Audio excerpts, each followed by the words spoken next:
नमस्कार। Donald Trump ने आखिर जो गल्फ कंट्रीज़ हैं, यानी अमेरिका के जो साथी थे, कतर वतर, कुवैत वुवैत, यूएई और सऊदी अरब, इनकी 71,000 करोड़ रुपए की पर्ची काट दी, 8.6 बिलियन डॉलर की। और ये पैसा अब इन लोगों को देना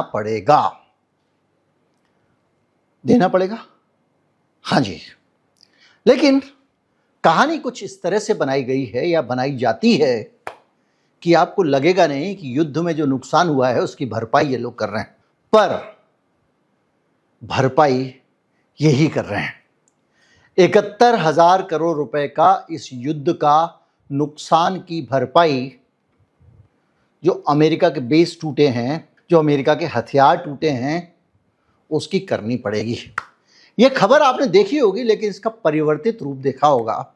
अखबारों में हेडलाइन छपा है कि अमेरिका ने 8.6 बिलियन डॉलर के हथियार मिडिल ईस्ट के एलाइज को एक्सपोर्ट करने की इजाज़त दे दी है। मतलब अमेरिका ने इजाज़त दे दी है कि कंपनियों, जाओ तुम बेच सकते हो उनको हथियार। आप कहोगे हथियार बेचने की इजाज़त और उन देशों की पर्ची फाड़ना, ये दोनों अलग अलग चीज़ है। पर ये उतनी सीधी कहानी नहीं है।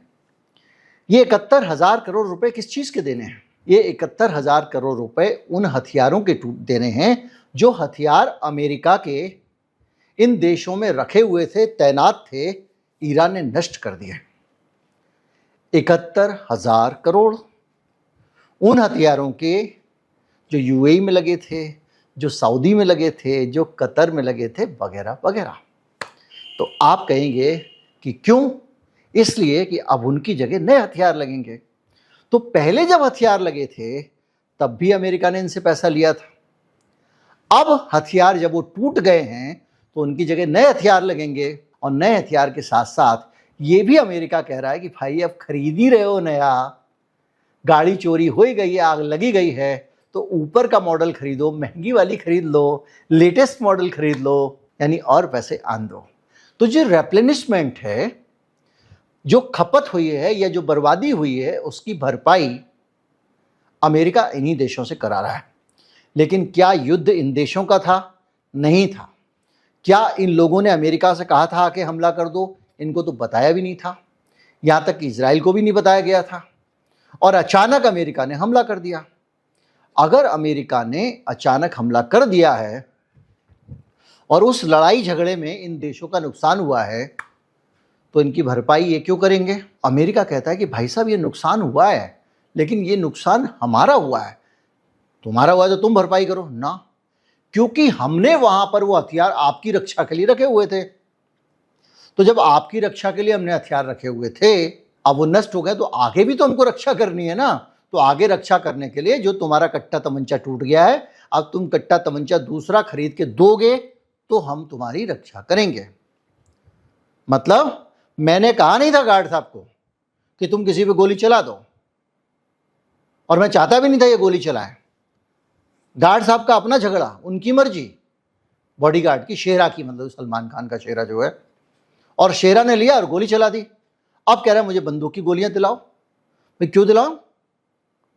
और शेरा तो भैया उसकी बॉडीगार्ड करने के लिए यहां तो, मतलब कुल मिला के जिन देशों के ऊपर अमेरिका, जिन देशों को ये सपोर्ट देता है डिफेंस का, जहां पर अपने बेस बनाता है, उन देशों को कहा तो जाता है कि अमेरिका उनकी रक्षा कर रहा है, पर अमेरिका उनकी रक्षा नहीं कर रहा होता, बल्कि वहां पर जो हथियार लगाए हुए हैं उनके पैसे वसूल रहा होता है, और उन हथियारों से अपने हितों की भी रक्षा करता है। मतलब दियागो गार्सिया में अगर अमेरिका का अड्डा है तो उस अड्डे से अमेरिका अपने दुश्मनों को ठिकाने लगाएगा। जर्मनी में उसकी डिप्लॉयमेंट है तो उसका इस्तेमाल वो अपने दुश्मनों के लिए करेगा। इसी तरह से यूएई में अगर डिप्लॉयमेंट है तो इजराइल के दुश्मनों के लिए इस्तेमाल करेगा, ईरान के खिलाफ करेगा। खर्चा ये देंगे। क्यों? अमेरिका ने ठेका लिया, ये हम आपकी रक्षा करते हैं। ये रक्षा कर रहा है, क्या कर रहा है बताइए आप? पर्ची फाड़ दी। और इस तरह की पर्ची फाड़ फाड़ के अमेरिका पूरी दुनिया में जो मिलिट्री बेस बना रहा है, उस मिलिट्री बेस में खर्चा तेरा, मालिक मैं वाली सिचुएशन है। अगर आप इस पूरी चीज़ों पे ध्यान दें तो अभी केवल ये पर्ची इनकी नहीं कटी है, बहुत सारे देशों की पर्ची कट चुकी है और लगातार कटती आ रही है। अमेरिका का ये काम करने का तरीका है, अपने हथियार तुम्हारे देश में इंस्टॉल करेगा, अपने स्ट्रेटजिक ज़रूरत के हिसाब से कहेगा तुम्हारी रक्षा कर रहा हूं, उन हथियारों का खर्चा तुमसे लेगा और अपने हथियार तुमको बेचेगा। अमेरिका की हथियार कंपनियों के हथियार इन देशों को खरीदने होते हैं ताकि अमेरिका उन्हीं हथियारों से इनकी रक्षा कर सके। अब ये जो 71,000 करोड़ रुपए का बिल फट रहा है, जिसकी परमिशन दे दी है तथाकथित तौर पे अमेरिका ने, ये कौन बेचेगा? लॉकहीड मार्टिन अमेरिका की company, RTX, Raytheon, Northrop Grumman और बीएई सिस्टम्स। यानी पैसा अमेरिका में जाएगा, अमेरिका की हथियार कंपनियों के पास जाएगा।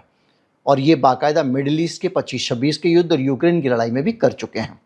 कैसे, किसके पास कितना पैसा जा रहा है, इसका भी हिसाब रखते हैं। हाल के सालों में अमेरिका की हथियार कंपनियों ने जम के कमाई की है।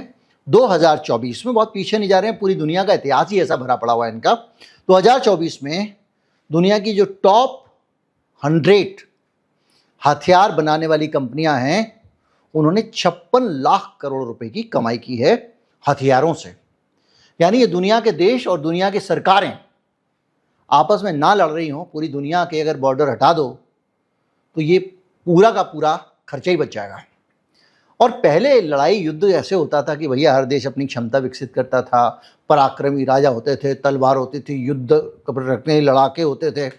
अब तो वही अमेरिका है, तुझे भी वही हथियार बेच रहा है, उसको भी वही हथियार बेच रहा है, आपस में लड़ा रहा है। अमेरिका के हथियारी लड़ रहे हैं, अमेरिका के हथियारी जीत रहे हैं, वही हार रहे हैं। अब तो दो चार छोटे मोटे फ्रांस अलग हैं। कुल मिला के अकेले अमेरिकन की कंपनियों का हिस्सा इसमें 27 लाख करोड़ है। यानी 56 लाख करोड़ रुपए के हथियार पूरे दुनिया में बेचे गए, जिसमें से 27 लाख करोड़ के हथियार यानी $334 बिलियन अमेरिका की कंपनियों ने बेचे।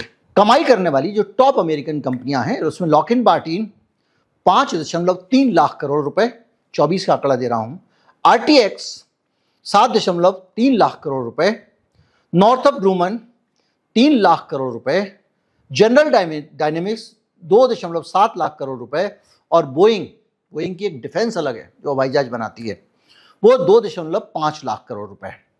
यानी 5-6 कंपनियों ने मिलके इतना पैसा कमा लिया कि दुनिया के 25-50 देश ऐसे होंगे जिनकी जीडीपी भी इतनी नहीं है अमेरिका में बैठ के।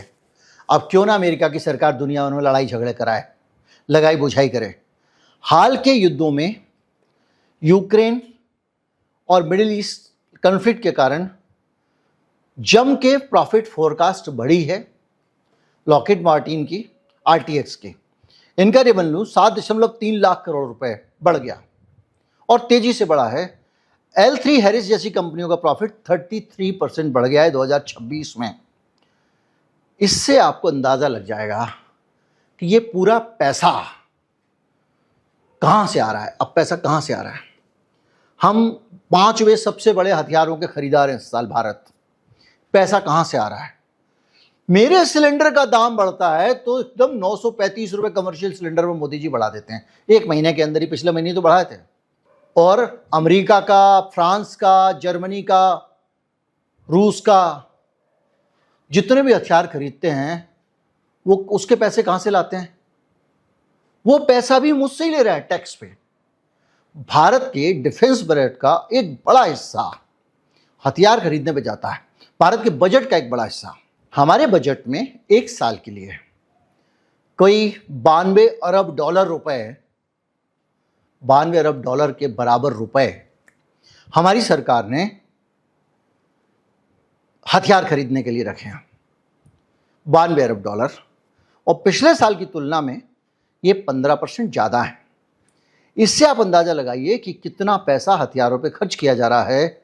और जो पूंजीगत व्यय है वो भी, जैसे मिसाइलें नई खरीदनी है, रक्षा उपकरण, वो 2,19,000 करोड़ रुपए से ज़्यादा का है। और ये कुल मिला के 1,71,000 करोड़ रुपए तो रक्षा पेंशन में जा रहा है इनका।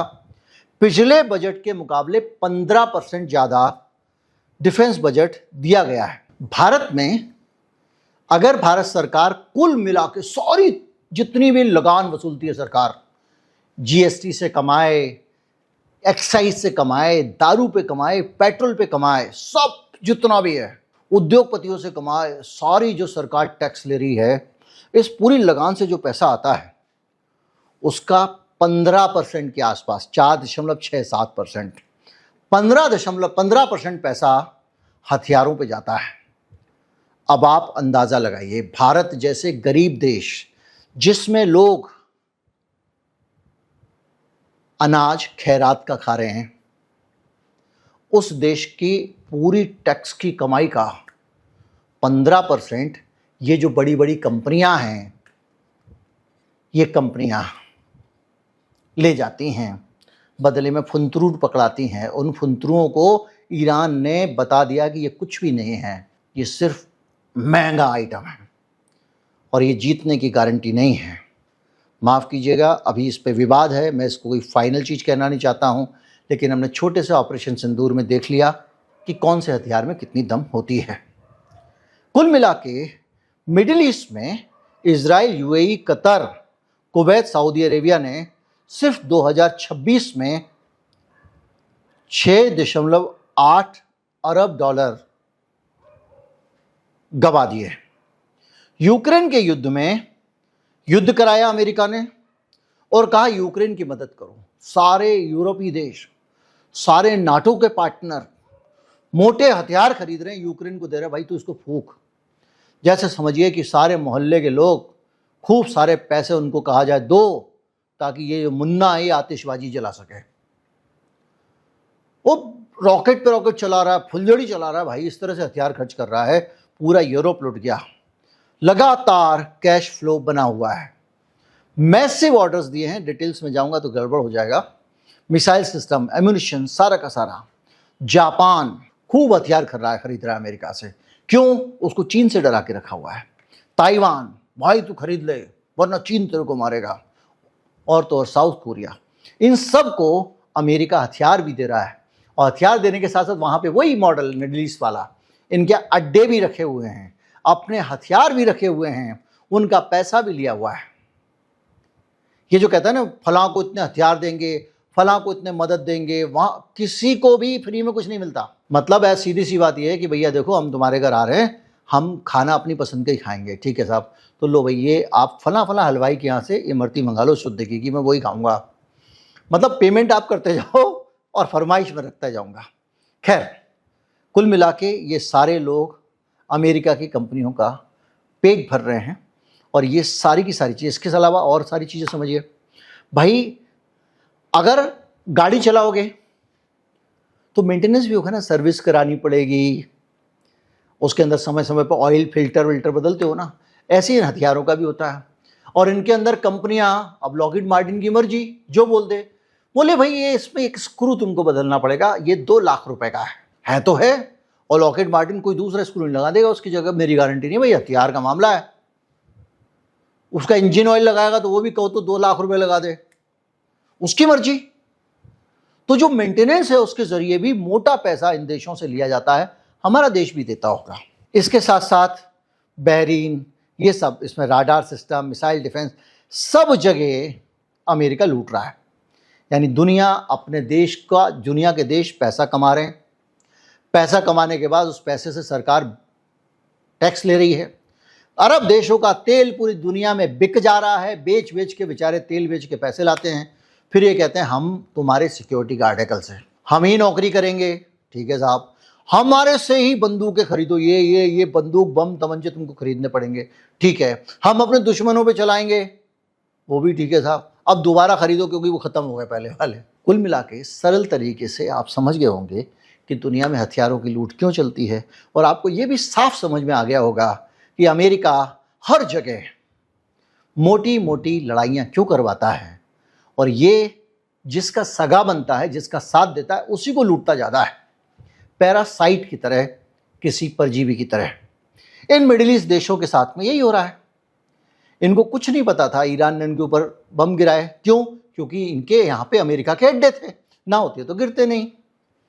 और वो अड्डे लगाने का भी पैसा दिया था, अब वहां जो नुकसान हो गया है उस अड्डे को पहले जैसा करके देने का भी और पहले से अच्छा करके देने का भी पैसा ये दे रहे हैं। तब दे रहे हैं जब उनका बेचारों का तेल दुनिया में नहीं जा पा रहा है, सोना चांदी बेच के खा रहे हैं, घर के खजाने खत्म हो गए हैं। जिसको कर्जा हुआ होता पाकिस्तान वाले को कहते फटाफट पैसे ला भैया, हमारे पास पैसे नहीं है। ऐसी हालत में वो देश हैं और वहां अमेरिका पर्ची पे पर्ची फाड़ रहा है। उम्मीद करता हूं सरल तरीके से इस दुनिया का पूरा लूट का ये मैकेनिज्म जो अमेरिका ने बना रखा है उसको आप समझ गए होंगे। दुनिया में झगड़े ना हो, युद्ध ना हो, तो ये सारी रकम बचाई जा सकती है। जो हमारे देश का अगर 15% है तो जो नंबर 1 अभी सिपरी की रिपोर्ट में नंबर 1 हथियार खरीदने वाला देश, नंबर 2 हथियार खरीदने वाला देश, नंबर 3 हथियार खरीदने वाला देश, वो कितना पैसा खर्च करते होंगे। ये पैसा इस देश के लोगों को चाहिए जो फुटपाथ पे दुकान लगा के पकौड़े बेच रहे होते हैं और पुलिस वाले उनको पीट के उनके ठेली उठा ले जाता है। उनको हम रोज़गार नहीं दे पा रहे हैं, लेकिन 15% लड़ाई झगड़े पे खर्च कर रहे हैं। नमस्कार, जय हिंद।